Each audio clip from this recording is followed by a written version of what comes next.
BTS, la historia que cambió la música mundial. Capítulo 1. ¿Qué es realmente el K-pop? El género musical que conocemos como K-pop, o pop coreano, tiene sus raíces profundas en Corea del Sur. Aunque su base fundamental es la música pop occidental, su gran riqueza está en que integra de forma natural y muy creativa otros estilos, desde el hip hop y el R&B hasta la música electrónica, el rock, ritmos latinos e incluso melodías tradicionales coreanas. Hace más de una década, el mundo descubrió este fenómeno con el éxito arrollador de Gangnam Style del artista PSY. Ese tema hoy acumula más de 5.000 millones de reproducciones solo en YouTube y fue la llave que abrió las puertas globales al género. A partir de entonces, el K-pop se convirtió en un pilar fundamental de la identidad cultural de Corea del Sur y pasó a dominar gran parte del mercado juvenil en su país y en todo el mundo. Este éxito se construye alrededor de la figura del idol, artistas jóvenes que, antes de debutar ante el público, se someten a años de entrenamiento riguroso. Aprenden a cantar, bailar con precisión milimétrica, actuar, hablar varios idiomas y manejar su imagen en todo momento. Durante este proceso, sus vidas, sus progresos y hasta sus emociones son meticulosamente documentados y expuestos en programas de televisión y redes sociales, diseñados para ir ganando popularidad poco a poco en un mundo del espectáculo extremadamente competitivo. Es un ciclo de exposición constante, cada gesto, cada sonrisa o cada lágrima se convierte en parte del espectáculo. Y esa misma presión suele ser muy pesada, hay muchos jóvenes que, abrumados por el cansancio, la exigencia y la falta de libertad, deciden abandonar sus grupos antes o después de debutar. Las canciones suelen centrarse en temas universales, el primer amor, las alegrías y confusiones de la juventud, la amistad o el desamor. El objetivo principal siempre ha sido generar visitas, reacciones y, sobre todo, ventas, de discos, de ropa, de accesorios y de toda clase de mercancía para los fans. Vender en grandes cantidades es la regla de oro, cuanto más comercial, mejor. Sin embargo, llegar a la cima de este mercado no es nada fácil. Durante muchos años, la industria estuvo dominada casi por completo por tres grandes empresas, Asam Entertainment, YG Entertainment y JYP Entertainment. Estas tres compañías, conocidas como las grandes, acumulaban fortunas millonarias gracias al éxito de sus grupos y definían las reglas de cómo debía ser el K-pop. Capítulo 2. La apuesta arriesgada de Ban Si-hyuk. En este punto entra en la historia una figura clave, Ban Si-hyuk. Él ya conocía muy bien cómo funcionaba todo, porque había trabajado como compositor y productor en una de esas grandes empresas. Con esa experiencia, y con la certeza de que se podía hacer música de otra forma, fundó su propia agencia, Big Hit Entertainment. Su gran objetivo era crear un espacio donde pudiera experimentar con libertad, alejándose de las fórmulas repetitivas, las letras predecibles y los sonidos que ya usaban todas las compañías. Quería artistas que contaran su propia historia, no que actuaran como personajes escritos por otros. Pero esa idea original no fue nada sencilla de llevar a la práctica. Al principio, las cosas no salieron bien en absoluto. Invirtió mucho dinero y esfuerzo en formar una banda femenina, pero por distintas dificultades terminó disolviéndose antes de lograr el éxito que esperaban. Luego intentaron representar a artistas que ya tenían experiencia, pero tampoco lograron destacar. Poco a poco, la empresa se fue quedando sin recursos, hasta que llegó al borde mismo de la quiebra. Para salvar lo que quedaba, Ban Si-hyuk tomó una decisión muy valiente y arriesgada, crear una banda de chicos desde cero. Estaba convencido de que solo un grupo formado por talento nuevo, moldeado con su visión, podría lograr el reconocimiento necesario para mantener la agencia a flote. Sabía que le costaría más dinero y tiempo, pero tenía la ventaja de buscar no solo a los que supieran cantar o bailar mejor, sino a quienes tuvieran verdadera pasión y algo que decir. Así empezó el proceso de reclutamiento, que fue muy diferente al de las otras empresas. Mientras las grandes agencias buscaban artistas perfectos, que cantaran sin errores, bailaran con exactitud, hablaran varios idiomas y tuvieran la imagen ideal, Big Hit puso el foco en otra cosa. Buscaba chicos que amaran lo que hacían, ya fuera el rap, el baile, la música urbana o cualquier estilo. Tras meses de audiciones abiertas, búsquedas en la calle y seguimiento de jóvenes que destacaban en otros proyectos, eligieron a 7 chicos. El mayor tenía 20 años y el menor de todos contaba con solo 15 años. Juntos formaron la banda BTS, siglas que en ese momento significaban Bangtan Sonyeondan, o lo que en español conocemos como chicos a prueba de balas. El nombre era un mensaje claro: estaban listos para resistir las críticas, los obstáculos y todo lo que se les viniera encima en la industria. Capítulo 3. El inicio, sueños en un pequeño departamento. Con el grupo ya formado, empezó la etapa más difícil: prepararse para debutar. Como todos los grupos de K-pop, pasaban horas y horas ensayando, componiendo y preparando cada detalle. Pero para BTS la situación era mucho más complicada. La empresa no tenía dinero para contratar a los mejores guionistas, coreógrafos o diseñadores, así que ellos mismos se involucraron en todo. Escribieron gran parte de sus letras, ayudaron a crear sus propias coreografías y definieron su imagen. Los 7 vivían juntos en un departamento muy pequeño, lejos de sus familias y de sus casas. El espacio era tan reducido que a veces tenían que cocinar en el suelo, turnarse para usar la única mesa y compartir hasta el último rincón. Allí hacían la limpieza, celebraban sus cumpleaños con muy poco, ensayaban hasta que les dolían los pies y se apoyaban mutuamente cuando la desesperación o la nostalgia los visitaba. Cada día repetían que, aunque fuera duro, todo ese esfuerzo valdría la pena. Por fin llegó el día de grabar su primer videoclip para el álbum Too Cool for School. La emoción era inmensa, pero también la responsabilidad. Sabían que cada gasto contaba, y que si no funcionaba, todo podría terminar allí. Dieron lo mejor de sí mismos en cada toma, y poco después se fijó la fecha de lanzamiento oficial. Mientras esperaban, consiguieron un lugar en el Malon Showcase, un evento organizado por una de las plataformas de streaming más grandes de Corea, pensado para dar a conocer a artistas nuevos. Allí presentaron 2 de sus canciones, demostrando que tenían un estilo propio y mucha fuerza. El mismo día de su presentación salió al mundo su primer videoclip, No More Dream. En él aparecían bajando de un autobús escolar, presentándose al mundo con sus nombres artísticos: RM, Jin, Suga, J-Hope, Jimin, V y Jungkook. La canción tenía un mensaje muy profundo: criticaba cómo la sociedad les dice a los jóvenes que deben hacer, que deben estudiar y que deben ser, hasta el punto de que ya no se atreven a soñar por sí mismos.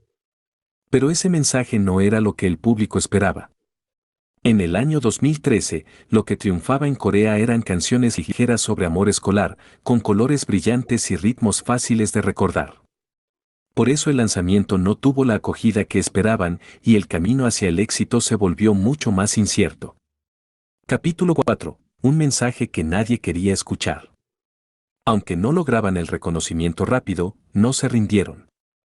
Decidieron seguir contando lo que sentían, y en pocos meses prepararon su segundo trabajo, como parte de una trilogía de discos. En este nuevo álbum, el tema principal fue un grito de rechazo: no al conformismo, no a vivir los sueños que otros eligen para ti, no a dejar que las normas te controlen. Ese mensaje no salió de la nada, reflejaba la realidad muy dura de la juventud coreana. En Corea del Sur, la exigencia empieza desde muy pequeños. Los niños pasan todo el día en la escuela, luego van a clases particulares y academias, todo para prepararse para el examen nacional de admisión universitaria, la prueba más importante de sus vidas. Ese examen dura 8 horas seguidas y se cree que su resultado define a qué universidad irán, qué trabajo conseguirán y cómo será su futuro. El día de la prueba, el país entero ajusta sus horarios, se retrasan los vuelos, se detiene el tráfico y hasta se baja el volumen en las calles para no distraer a los estudiantes. Esa presión constante, sumada a jornadas laborales que suelen superar las 50 horas semanales y a la vergüenza de hablar de problemas emocionales, un tema que sigue siendo tabú en Corea, ha llevado a que muchos jóvenes se sientan solos y desesperados. BTS quiso poner voz a ese dolor, pero al principio muy pocos entendieron lo que querían decir. Para cerrar esa trilogía, decidieron cambiar de tono y lanzaron School Love Affair, con canciones más ligeras sobre el amor adolescente, que sí encajaban mejor con lo que el público buscaba. Volvieron al Malon Showcase, y esta vez ya había gente esperándolos, sus primeros fans. Poco a poco fueron ganando cariño y empezaron a hacer firmas de autógrafos y pequeños conciertos. Ahí nació su base de seguidores, que eligió el nombre de ARMY, un acrónimo en inglés que significa Adorable Representative MC for Youth, y que alude también a un ejército que camina siempre junto a ellos, apoyándolos y protegiéndolos. Al final de ese año, recibieron sus primeros premios como Artista Nuevo del Año en las ceremonias más importantes de Corea, los Malon Music Awards, los Golden Disc y los Seoul Music Awards.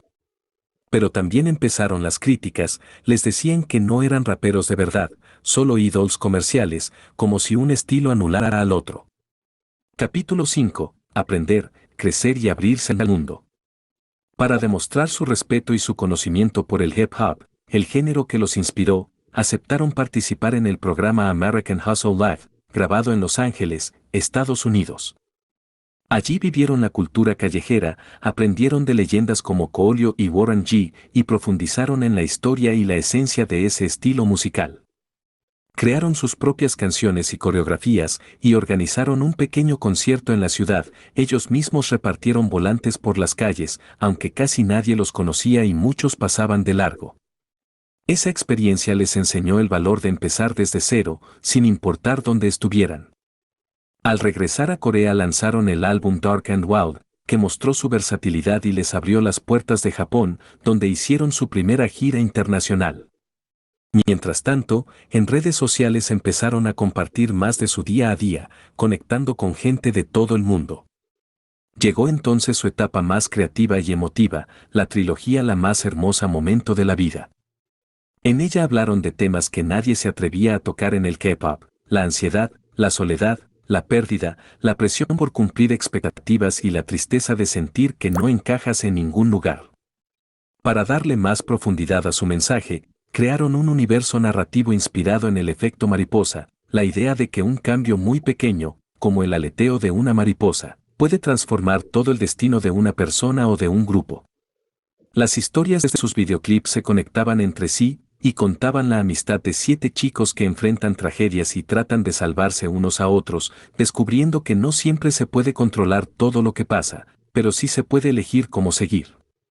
Una de las canciones más especiales de esta etapa es Ballena 52 Hz, inspirada en una ballena que canta en una frecuencia que ninguna otra entiende, por lo que lleva años nadando sola por el océano. Para BTS, esa historia era igual a la suya. Ellos se sentían incomprendidos por la industria, pero encontraron en ARMY la gente que sí podía escucharlos. Con el tema Fire lograron su primer número 1 en la lista mundial de Billboard, y con el álbum Wings, inspirado en la novela Demian de Hermann Hesse, sobre la búsqueda de la identidad, vendieron millones de copias y confirmaron que habían llegado para quedarse. Capítulo 6. Rompiendo barreras y cambiando las reglas. En 2016, en los premios MAMA, que hasta entonces siempre habían sido ganados por grupos de las 3 grandes empresas, el mundo se sorprendió. BTS recibió el premio máximo, Artista del Año. Fue la primera vez que un grupo de una agencia pequeña conseguía ese reconocimiento. Al subir al escenario, lloraron de emoción y dijeron: muchos nos dijeron que no podríamos hacerlo. Gracias a ARMY por estar con nosotros, ahora tenemos alas para volar. A partir de ahí, los logros se sucedieron sin parar, ganaron premios en los Billboard, colaboraron con artistas como Steve Aoki y The Chainsmokers, y fueron los primeros coreanos en presentarse en programas de televisión de Estados Unidos y en escenarios mundiales. Pero el éxito también trajo un peso enorme, pasaban meses sin descansar, cantaban y bailaban en cada show con una exigencia extrema, y el agotamiento físico y mental fue tan fuerte que en un momento llegaron a pensar en separarse. Fue entonces cuando decidieron cambiar el significado de su nombre, pasaron de ser chicos a prueba de balas a Beyond the Scene, más allá de la escena. Ya no querían encajar en lo que se esperaba de ellos, sino ser ellos mismos, sin máscaras. Lanzaron la trilogía Love Yourself, con el mensaje más importante de su carrera: antes de poder amar bien a los demás, debes aprender a amarte a ti mismo. Trabajaron en una campaña contra la violencia infantil con UNICEF, y fueron invitados a dar un discurso ante la Asamblea General de las Naciones Unidas, donde le dijeron a los jóvenes del mundo: no importa de dónde seas, qué color tienes o quién eres, habla por ti mismo, encuentra tu nombre y encuentra tu voz. Durante la pandemia no pudieron salir de gira, así que organizaron conciertos virtuales gratuitos para no perder el contacto con sus seguidores, y siguieron creando música que diera esperanza. Con Dynamite, su primera canción totalmente en inglés, rompieron todos los récords y consiguieron su primera nominación al Grammy. Cuando llegó el momento del servicio militar obligatorio, que todos los hombres coreanos deben cumplir entre los 18 y los 28 años, el apoyo de la gente fue tan grande que el Parlamento aprobó una norma especial, conocida como la Ley BTS, que les permitió aplazarlo hasta los 30 años por su enorme aporte a la cultura y el prestigio de Corea del Sur. Hoy Big Hit se transformó en HYBE, una empresa que supera en ingresos a las tres grandes compañías juntas. Los miembros de BTS cumplen poco a poco su servicio militar y exploran sus proyectos personales, pero siguen unidos. Y como símbolo de todo lo que vivieron, compraron el pequeño departamento donde empezaron, para recordar siempre que no importa dónde naciste, sino hasta dónde puedes llegar si eres fiel a ti mismo.